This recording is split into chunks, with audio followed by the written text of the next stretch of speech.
We would like to start the next session now.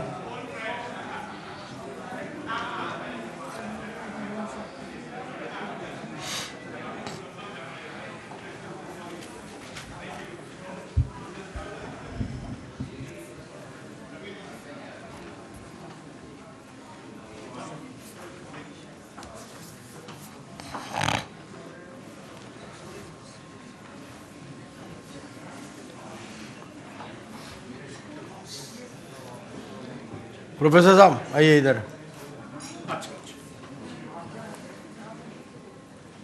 You from Cambodia? Yes. Great pleasure. Excellency, great pleasure. Welcome to India. Thank you so much. Thank you very much.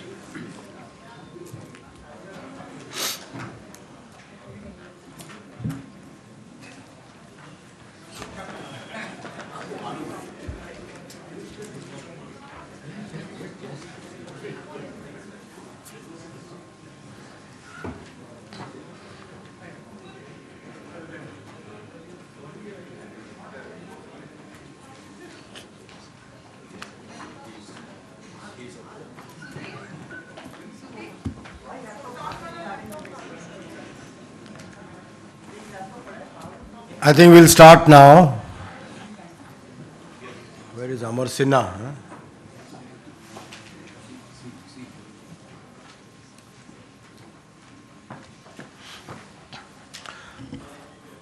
Ladies and gentlemen,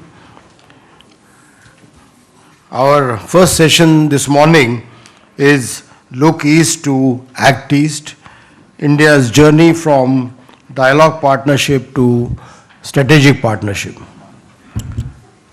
I think we have had a fair amount of references and discussion on this in the first inaugural session.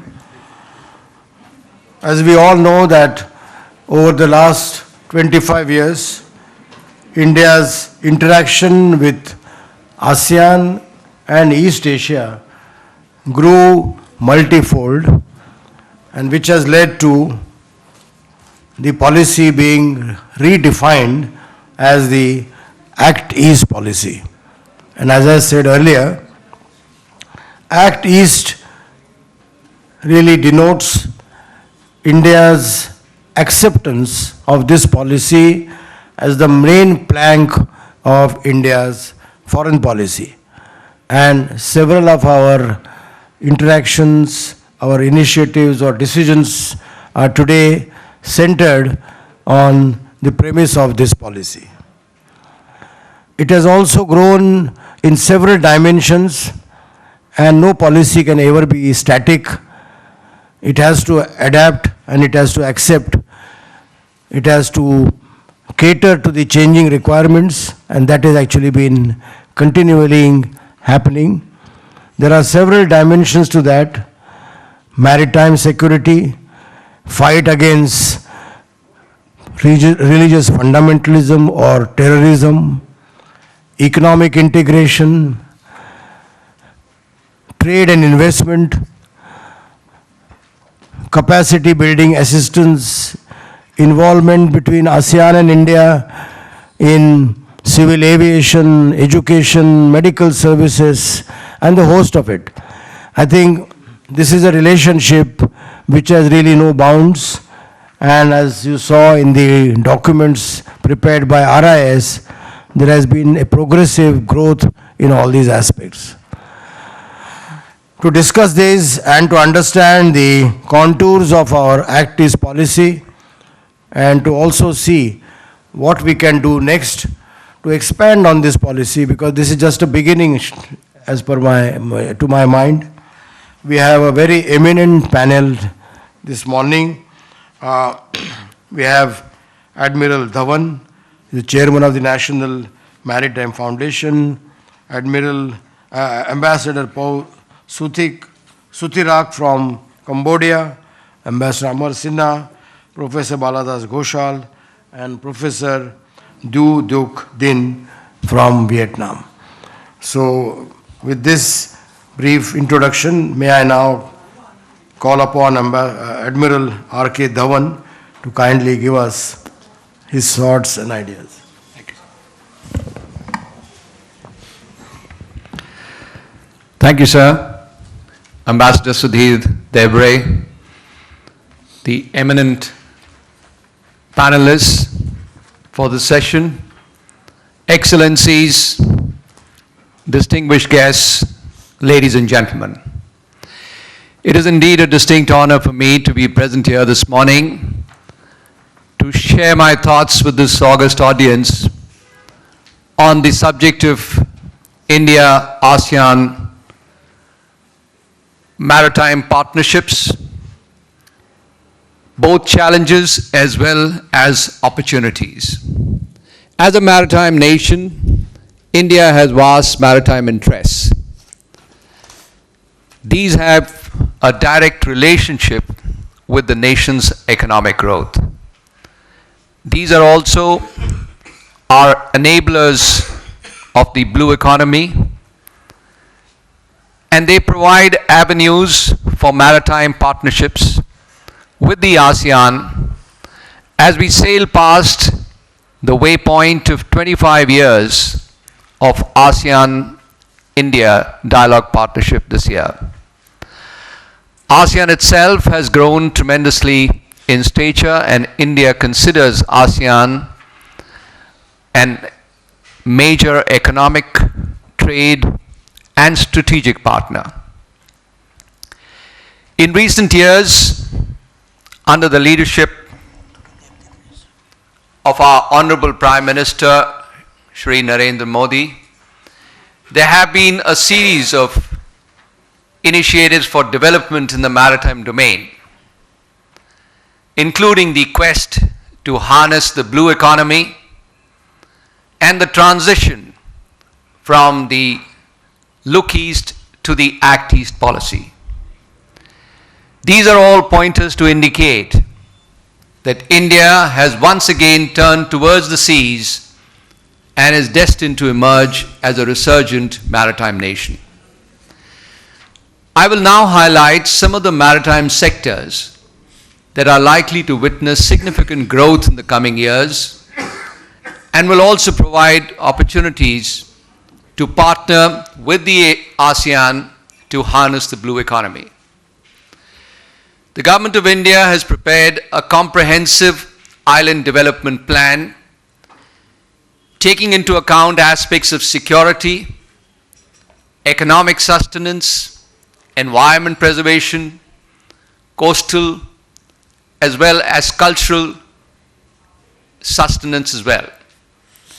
The aim is to have greenfield infrastructure projects with a zero carbon footprint and promote controlled ecotourism.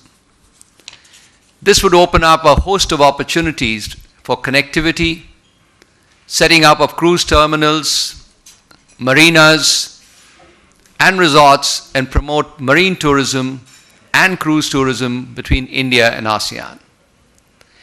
The Bay of Bengal is the largest bay in the world, and we have 7 countries located on the rim of the bay. The Andaman and Nicobar Islands occupy a central position in the bay, and there is a need for greater seaborne connectivity between the islands as well as the ASEAN. The government has launched an ambitious Sagarmala project, which is a port-led development initiative based on 4 pillars of port modernization, connectivity, port-led industrialization, and coastal community development. The enhancement of maritime infrastructure in the Andaman and Nicobar Islands would pave the way for greater seaborne connectivity with the ports of ASEAN, provide inter-island connectivity, ro-ro services, as well as the coastal shipping routes which will be opened up. India has a vibrant shipbuilding industry and warship building industry with 27 shipyards, and the government has given an impetus and boost to the shipbuilding industry by according it the special infrastructure status and also permitting 100% foreign direct investment in shipbuilding. This is likely to provide avenues for joint venture partnerships with the ASEAN for shipbuilding and warship building projects in the future. We have a vibrant fishing industry with over 250,000 fishing boats, 4 million active fishermen, 14 million part of the fishing community. Our annual catch is in the region of 9.5 million tons, which earns us 5.5 billion US dollars in foreign exchange on account of fisheries exports.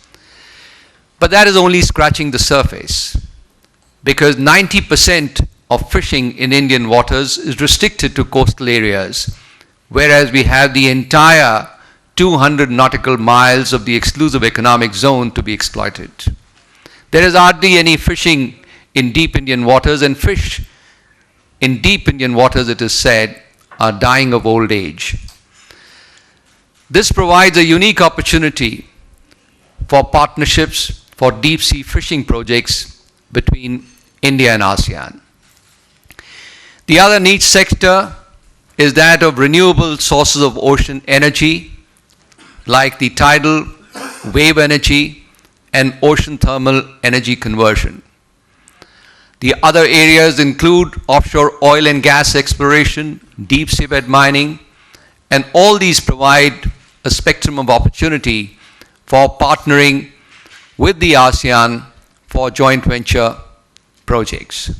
It can therefore be seen that there is a host of opportunities to harness the blue economy between India and ASEAN, and the challenge is going to be to ensure that these are greenfield infrastructure projects and to ensure sustained development of the oceans. The Indo-Pacific region has emerged as the world's center of gravity in the maritime domain. India sits astride busy sea lines of communication which transit across the Indian Ocean, over which 100,000 ships transit every year, carrying 66% of the world's oil, 50% of the world's container traffic, and 33% of the world's cargo traffic. These oil arteries and trade routes lead further east to the ASEAN and countries like South Korea, Japan, and China. Nearly 5 trillion US dollars worth of commercial shipping as well as energy supplies transit through the South China Sea every year. The seas and the oceans are no longer a benign medium, and globalization has led to vulnerability of the oceans. The threat perceptions and challenges on the waters of the Indo-Pacific region are as wide and varied as they come. Who could have imagined that in the 21st century we would once again be grappling with pirates, or that the major threat in the maritime domain would be from asymmetric warfare and maritime terrorism? But that is a reality today, and the other challenges include arms trafficking, drug smuggling, human trafficking, and poaching. Another challenge on the waters of the Indo-Pacific region is that because of the detrimental impact of climate change on the oceans, a large percentage of extreme climate conditions turn into natural disasters. And our navies and coast guards have to be ready to provide humanitarian assistance and disaster relief.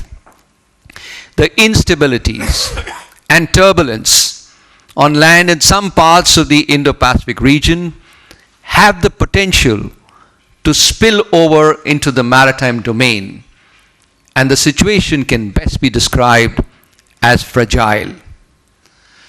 Consequently, over 120 warships from nearly 20 navies are always present in the Indian Ocean region to safeguard their maritime interests. ASEAN and India have vast maritime interests, and the responsibility of protecting these interests falls squarely on the shoulders of men in white uniform, because it is the responsibility of the navies and the coast guards to ensure that these maritime interests, which have a vital relationship with the region's economic growth, are allowed to develop unhindered at all times. The Indian Navy has emerged as a multi-dimensional network force which has expanded its operational footprint across the Indo-Pacific region. It regularly engages the navies of the ASEAN for coordinated patrols, for interactions and exercises.